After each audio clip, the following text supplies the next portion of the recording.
വീടുകളാകുമ്പോൾ ഞാൻ വീണ്ടും വന്നിരിക്കും കേട്ടോ. അപ്പോൾ നമ്മൾ ഇന്നലെ രാവിലെ ഇന്ന് കുളിക്കാൻ പറ്റിയിട്ടില്ല, ഇന്നലെ വൈകുന്നേരം കുളിക്കാൻ പറ്റിയിട്ടില്ല. ഇന്ന് കുളിക്കാൻ സ്ഥലം കിട്ടി, കുളിക്കുന്ന സ്ഥലവും കുളിക്കുന്നത് ഞാൻ കാണിച്ചിട്ടുണ്ട്. ഇന്ന് മൊത്തം കുളിസിനാണ്. അപ്പോൾ നമുക്ക് കുളിസിലേക്ക് പോകാം. അപ്പോൾ കുളിക്കുന്ന സ്ഥലം കാണിക്കാൻ കൊണ്ടുപോകണം. അപ്പോൾ നമ്മൾ ബക്കറ്റൊക്കെ എടുത്തു. ഇനി വെള്ളം എന്താണ് കുളിക്കുന്നതൊക്കെ ഇന്ന് കാണിച്ചു തരാം. വാ, ഇന്നൊരു കുളിസിനാവട്ടെ. വെല്ല നീ കുളിക്കണ്ട?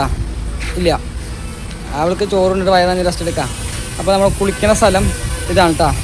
ഇത് സ്വിമ്മിംഗ് പൂളൊന്നുമല്ല, നമ്മളെ ദാബ പോലത്തെ പെട്രോൾ പമ്പ് ഒരുക്കിയിരിക്കുന്നതാണ് കുളിക്കാൻ വേണ്ടിയിട്ട്. വെള്ളം കഴിഞ്ഞ് തുടങ്ങി. അപ്പോൾ ഇതിൽ നിന്ന് വെള്ളം നമ്മൾ ബക്കറ്റ് കൊണ്ട് എടുത്തിട്ട് വേണം കുളിക്കാനായിട്ട്. അപ്പോൾ നമുക്ക് കുളിസിയും കാണാം.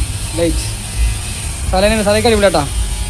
പല ദാബയിലും കണ്ടിട്ടുണ്ട്, പല വെറൈറ്റി ടാങ്കുകളുണ്ട്. ഇത് അടിപൊളി സെറ്റപ്പാക്കി എടുത്തിട്ട് ടാങ്ക് കേട്ടോ. സോപ്പൊക്കെ എടുത്തു, ഡ്രസ്സൊക്കെ ഊരി, ടൗസർ ഊരുന്നില്ല കേട്ടോ. സോപ്പേ ഇന്നലെ കുളിച്ചിട്ട് ഞാനേ കവർ പൊട്ടിച്ചിട്ട് വെച്ചപ്പോൾ അതിൻ്റെ കടലാസം മുട്ടി. ഇനി കളയണ്ട, അതിന് വരയ്ക്കുമ്പോൾ പോയിക്കോളൂ. എനിക്കത് ഇവിടെ വെച്ചിട്ടേ നമ്മളെ ബക്കറ്റ് ചെയ്തിട്ട് കുളിച്ചിട്ട് കിടക്കാം. ബക്കറ്റ് എടുത്ത് വെള്ളം എടുക്കാം.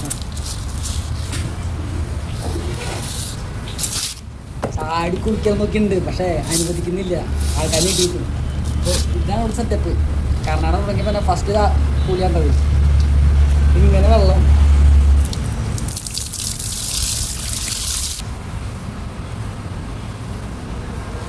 ചൂടെടുത്തിട്ടേ.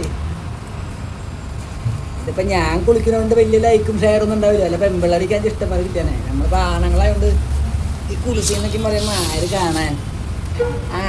ശരി, കുളി പകുതിയായിട്ട് എടുക്കട്ടെ. ഇവിടേക്ക് ഇരുന്ന് കുളിക്കണം. നമ്മളെ വീട്ടിലെ പോലെ തന്നെ സെറ്റപ്പാണ്. ഇനി എൻ്റെ യാത്രയിൽ കുളിച്ചും കണ്ടെന്ന് പറയുമ്പോൾ ഞാൻ കുളിക്കണൊക്കെ ഉണ്ട്. ഇതൊക്കെ ലൈവായിട്ടുണ്ടാ. അപ്പോൾ നിങ്ങൾ മാത്രമല്ല, അവിടെ കുറേ ആൾക്കാർ നോക്കിക്കൊണ്ടൊക്കെ എല്ലാവരും കുളിക്കുന്ന സ്ഥലമാണ്. എങ്കിലും ഇതൊക്കെ ഒരു അനുഭവമല്ലേ, നമ്മളെ വീട്ടിൽ നിന്നൊക്കെ അനുഭവിക്കാൻ പറ്റുമോ? ഇനി രതി ചേച്ചി എന്താ കുളി. സ്വർഗം കിട്ടിയ പോലെ വെള്ളം കണ്ടപ്പോൾ ഞാൻ കുളി നിർത്തണില്ല. കുറേ നേരം വെള്ളം ഇട്ട് നിൽക്കട്ടെ. നേരത്തെ ചെന്ന് ചൂടൊക്കെ പോട്ടയുണ്ട്. സത്യം പറഞ്ഞാൽ കുളി കഴിഞ്ഞപ്പോൾ എന്തിട്ടാ സുഖം എന്നറിയാം. ടീച്ചറോ എനിക്കൊക്കെ നാളെ എന്നിട്ട് സുഖം. എന്താ പറയുക, ഒരു സ്വർഗമൊന്നുമല്ല, അതൊക്കെ മേലെ ഈ സമയത്തൊന്ന് കുളിക്കാൻ പറ്റിയപ്പോൾ കുളിച്ച സ്ഥലം കാണിച്ചിട്ടാ. കണ്ട വണ്ടികളൊക്കെ ഇങ്ങനെ ഹോൾട്ടാവുന്ന സ്ഥലമാണ്. ഒരു പെട്രോൾ പമ്പിൻ്റെ സൈഡാണ് കേട്ടോ. അപ്പം ഇങ്ങനെ സൗകര്യം നമ്മുടെ നാട്ടിലേക്കും ഒരുക്കി കൊടുക്കുന്ന അടിപൊളിയായി. ഇത് പിന്നെ കേരളം കഴിഞ്ഞാൽ അവിടുത്തെ ഉണ്ട്. എങ്കിലും നമുക്ക് നമ്മുടെ യാത്ര വീണ്ടും തുടങ്ങാം. ഡ്രസ്സ് മാറട്ടെ.